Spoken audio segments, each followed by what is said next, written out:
Hi guys, today I'm gonna be showing a game that I played against an 1864 ELO player, and this was my biggest win yet. I played a pretty nice game, and I hope you enjoy the analysis of the game, my thoughts of the game.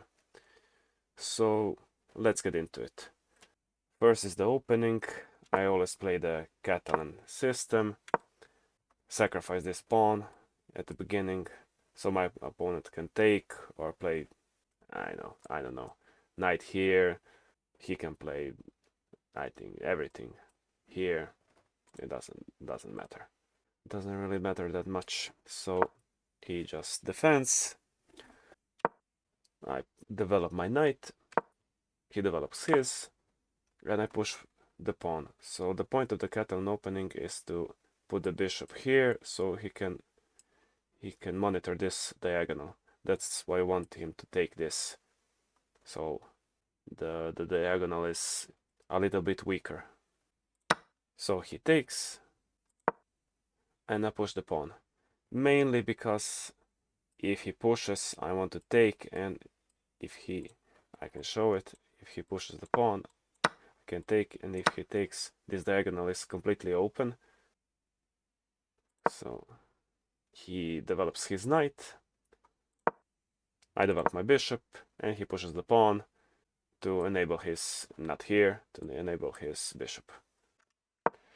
I move my queen. I could have castled to move my knight, but I chose to move my queen. And he develops his knight. He probably wants to jump in the middle. I castle. He pushes the pawn. He doesn't want me to attack his knight here. That's still fine. And now I attack the pawn. As you can see, I am a pawn down. So I just want to equalize the material and carry on playing the game. This was an inaccuracy because, as often as I do, he can just do this. And now I don't have this pawn.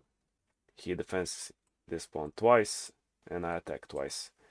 I don't have this pawn, and he's 2 pawns up in the opening. That's why you don't play like this, but he didn't punish me here. He developed his bishop, and I take the pawn, he takes, and I take the knight. The position is pretty equal. I have a little bit space. I control a little bit more space than him, but it's nothing meaningful yet. He castles, I develop my knight, and he wants to enable the pawn, pushing the pawn on b5. It doesn't do much at this time, but so I develop my bishop with a tempo. I'm attacking his rook. He can choose to move the rook, but the rook just came to this square from here, so he doesn't want to move the rook, so he defends. Now I attack the knight, pinning it to the queen, and hopefully I want to induce this move. If I can induce this move, then maybe I can target it later in the game, like a weakness or something. As you can see, we are both not thinking at all. 257 to 252. So yeah, of course, mistakes happen here. He attacks my bishop, and best move, I move my bishop to d2. I don't want to take the knight, because my bishop is more valuable than the knight. He moves his bishop. I guess this move is fine. Maybe he wants to overprotect the pawn here, but okay, nothing special. Now I wanted to pin the bishop and the knight, but he chose to counterattack. I can't pin now because my queen is under attack. So you don't want to take the bishop or the knight for the queen. That's just not the point. I take, he takes, and I move my queen, adding pressure to this pawn. You can see he attacked my queen, but I just didn't move it anywhere. I moved it to a square where I can counterattack. He of course defends and also putting pressure here, pinning my knight to my bishop. As you get stronger, then you want to use your retreating moves to attack other pieces, to put pressure, to enable your other pieces, and something along those lines. Now my bishop again, attacking the rook. Now he cannot block like this, because the bishop would not be defended here. He moves his rook. And now I attack the knight. And he puts the knight on the edge of the board. This was not a great move. He's attacking my bishop, but that's a one mover. I can just move it anywhere, honestly. Of course, I don't want to move it here because it blocks my rook, but you will see the move that I played. It's the best move. It's a great move in this position, because if I move the pawn, I attack his rook. Now he pushes the pawn here, which the computer says is okay, but maybe it's wasting a bit of tempo. I also wasted a little bit of time here. And now he makes a mistake. He attacks my bishop.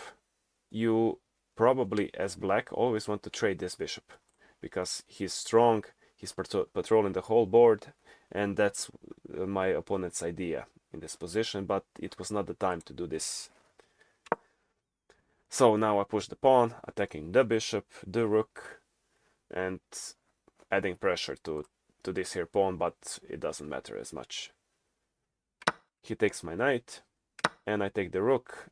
Now he cannot move the bishop, he has to take my bishop because his queen is attacked. He takes, and now I choose to take here instead of here, because this pawn is protected by my bishop, and it's 2 squares from queening. So it's a very strong pawn, and it's probably gonna win me the game. He takes the pawn, and now I move my queen to a maybe silly square, e1, but it has multiple purposes here. It attacks the bishop and attacks the pawn. If you're not careful, you can lose a bishop here, but primarily I want to attack the pawn. This player is strong, so he of course sees the attack on the bishop.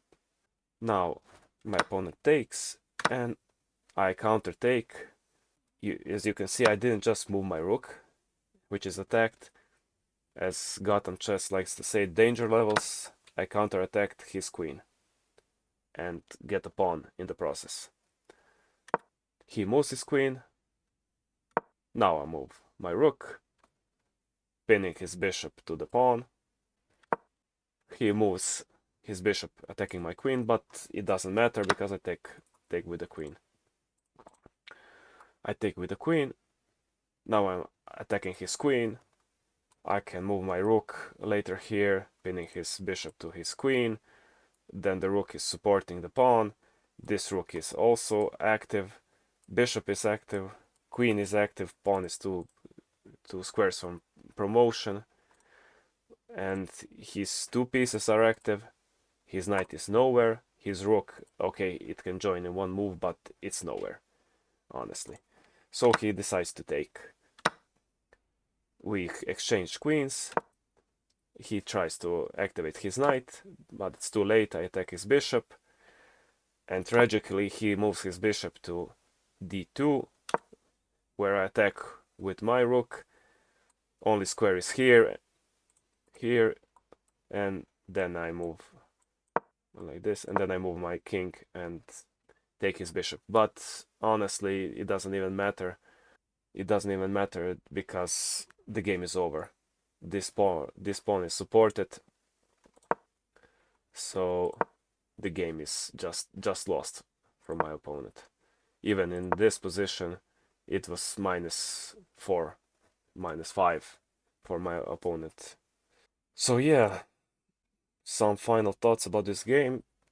There were blunders in the beginning. I could have gotten 2 pawns down. As you see, I made quite a few inaccuracies. We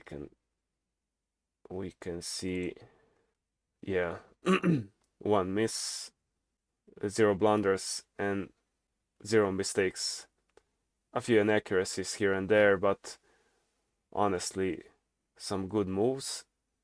And I played like a 2300 elo player, which is, I don't know, 500 rating more than my current elo.